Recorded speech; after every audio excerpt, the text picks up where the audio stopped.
Éric Russon, en fait, tu nous intéresses pour deux raisons. D'abord, l'homme de télé, bien sûr, qui présente 50 degrés nord. Je précise parce que nous avons quand même de plus en plus de téléspectateurs français. Internet, ça pourrait même être des Chinois. 50 degrés nord, c'est une émission qui passe tous les jours sur Arte Belgique, c'est ça? Aux alentours de 20h. C'est au 20h, 20h05. Oui. Et qui fait peut-être combien de téléspectateurs? Plusieurs dizaines de milliers quand même. Plusieurs dizaines de milliers, je n'ai pas le chiffre exact, parce que bon an, mal an, je vais dire qu'on a entre 40 et 70 000 spectateurs. Ce qui pour un artiste qui vient présenter... Par émission bien sûr, en audience cumulée, ce qui quand même pour un auteur, un jeune gars qui fait présenter un album ou un film, ça fait quand même quelques milliers de gens, ça fait, comme j'ai l'habitude de dire, 1 ou 2 stades de foot, quoi. Donc en fait, je pose la question parce que tu dis justement un auteur. Bon, vous êtes quand même, Arte Belgique a été créé quand même pour, disons, essayer de diffuser la création culturelle belge, c'est bien ça? Tout à fait. Voilà. Alors un auteur belge, ils vont tous dire, non, à 50 degrés nord, pas question, moi je ne le passerai jamais. En fait, ne passe dans ces émissions, comme en France d'ailleurs, où ça devient même à la limite ridicule, que les gens qui ont des attachés de presse, et puis font la tournante, ils passent chez Ruquier, chez Hanouna et compagnie, que ce soit bon ou pas bon, tout le monde s'en fout. Dans ton émission, c'est pas tout à fait le même regard, je pense. Non, on travaille aussi avec des attachés de presse parce que, bon, voilà, c'est le système qui le veut. On a des intermédiaires à contacter. Il n'y a pas que des vedettes. Il n'y a pas que des vedettes. Mais pas toujours, justement. Enfin, moi, mes sources d'information ne sont pas uniquement les communiqués de presse que je reçois. Mes sources d'information, c'est aussi ce que je peux lire dans la presse. L'information que je peux trouver aussi sur des sites de réseaux sociaux, sur Facebook par exemple, j'ai pas tellement d'amis, la plupart des gens avec qui je suis lié par Facebook sont des gens que je connais, mais qui diffusent de l'information. Ça tu as fait depuis maintenant 8 ans je crois. Hein? Depuis 2006. Oui, bon, en gros. Et avant tu étais sur Télé Bruxelles, et puis tu as fait de la radio, mais tu as toujours été dans la culture en fait. Toujours, ouais, depuis 25 ans. Tout en étant criminologue au départ. Oui, j'ai fait des études de criminaux, mais j'ai pas exercé. Quand on s'appelle Éric Russon, entre guillemets bien sûr, qu'on écrit un roman qui s'appelle Crispation, est-ce qu'au départ on est sûr d'en vendre 700? On n'est même pas sûr d'en vendre 3. Non mais quand même, ça aide. Hein? Non, justement, je crois que c'est plutôt... Enfin moi je considérais ça plutôt comme un handicap. Un handicap? D'avoir un nom connu. Là, je ne comprends pas. C'est-à-dire que quand on a un nom connu, on est catalogué. Tout à fait. Donc Éric Russon, c'est Éric Russon. Une autre étiquette qui m'énerve un peu, mais enfin c'est Monsieur Culture, de la RTB, etc. Depuis 25 ans. Non, c'est pas comme ça que je le voyais, mais enfin bon. Mais les étiquettes sont collent tellement sur le front de ceux qui les portent que c'est parfois difficile d'en changer. Et c'est pas que j'ai envie de changer l'étiquette, simplement... pour moi, c'est vraiment un handicap. Donc tu es un éditeur en fait qui dit ouvertement que lui, ce qui l'intéresse, ce sont des auteurs connus, à la limite... Pour autre chose.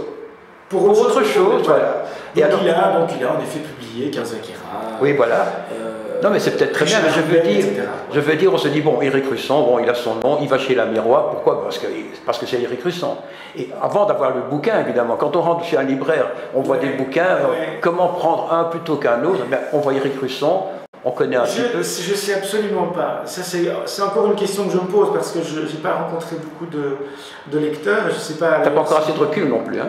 Mais non, le bouquin, il a été imprimé pour la fin du livre, on l'a vraiment lancé qu'il y a à peu près un mois et demi, et la presse commence à sortir maintenant. Mais ce qu'on lit est assez positif quand même. Hein? Oui, ça c'est une des choses que je crée aussi, c'est d'avoir un retour de flamme non, mais je veux dire positif dans le bon sens.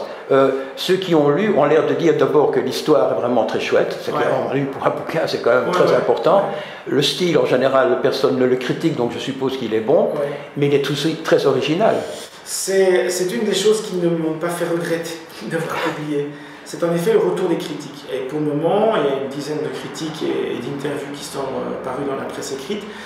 Et c'est assez positif, je veux dire, donc que ce soit dans la presse quotidienne ou dans la presse généraliste, non spécialisée dans la littérature. Et sur les blogs aussi, hein, sur Internet. Voilà, donc c'est une des raisons pour lesquelles je me dis, bon, j'ai peut-être bien fait de publier et je vais peut-être continuer enfin, je continue de toute façon. Je crois que tu as bien fait. Ma dernière question, quand tu as eu ce bouquin imprimé en main, quel effet est-ce que ça t'a fait? Ton premier vrai bouquin en main, papier, la couverture. Mon éditeur a pris la photo d'ailleurs. Il me dit voilà, ça c'est le premier, c'est le tien, tu ne le donnes à personne, même si même s'il en reste un sur le marché, si tu les as tous vendus, qu'on n'a pas encore réédité ou réimprimé, et que Spielberg le veut pour l'adapter, tu t'en fous, tu fais des photocopies, mais tu gardes celui-là. Et c'est vrai qu'il y a une... bon, voilà, ça fait... même si... C'est comme si tu avais marqué un but au foot, quoi.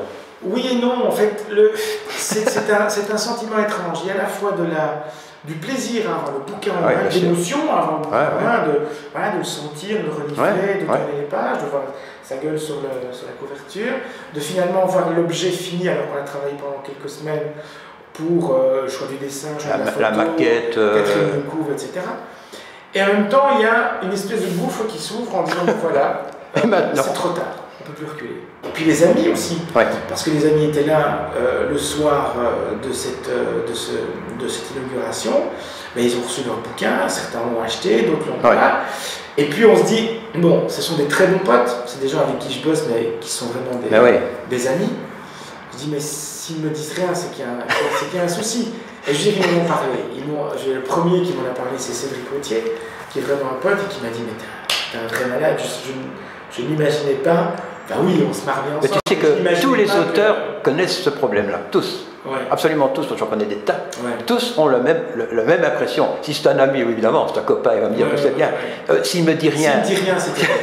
S'il me dit rien, c'est la pire des critiques, c'est le silence. En fait, je crois que ça a passé. Oui, je crois que ça a passé, mais maintenant, c'est la suite. Mais non, la suite, c'est vrai que ce bouquin-là, je l'ai écrit, je dirais bout à bout, j'ai mis 1 an pour l'écrire, mais ça veut dire que c'est normal, 3 ans et demi, compte tenu du fait que les temps d'écriture sont très espacés chez moi, à cause de mon métier. Le prochain que je vais terminer, alors il y en a un que j'ai terminé, mais je dois encore relire, mais le prochain que je vais terminer cet été, celui-là, je pense que j'écris depuis 15 ans. Est-ce que ce sera celui de trop ou bien ce qui suit dans la ligne? Non, j'espère pas. Non, j'espère que ce sera juste le suivant, quoi. Le ton sera très différent. Je pense que ce sera aussi un roman page turning, là, où, en effet, parce que je ne peux pas écrire autrement. J'ai besoin, moi, pour continuer d'écrire. C'est l'écriture moderne. Hein. Un truc, mais j'ai besoin aussi. Je crois que je suis d'abord mon premier lecteur. Et donc, non, tu es surtout un raconteur. Hein. Peut-être même plus un raconteur d'histoire qu'un écrivain. Hein. Oui, d'abord le mot écrivain, j'ai du mal avec ça. Oui, mais enfin... Comme j'ai du mal avec journaliste, mais donc voilà, j'écris des livres. C'est dur, hein. C'est dur. Et le roman est en train de se terminer, mais ce ne sera pas du tout un roman choral. Je pense qu'il y a 4-5 personnages en tout et pour tout. Plus facile à lire. Et le ton est plus noir. Plus noir.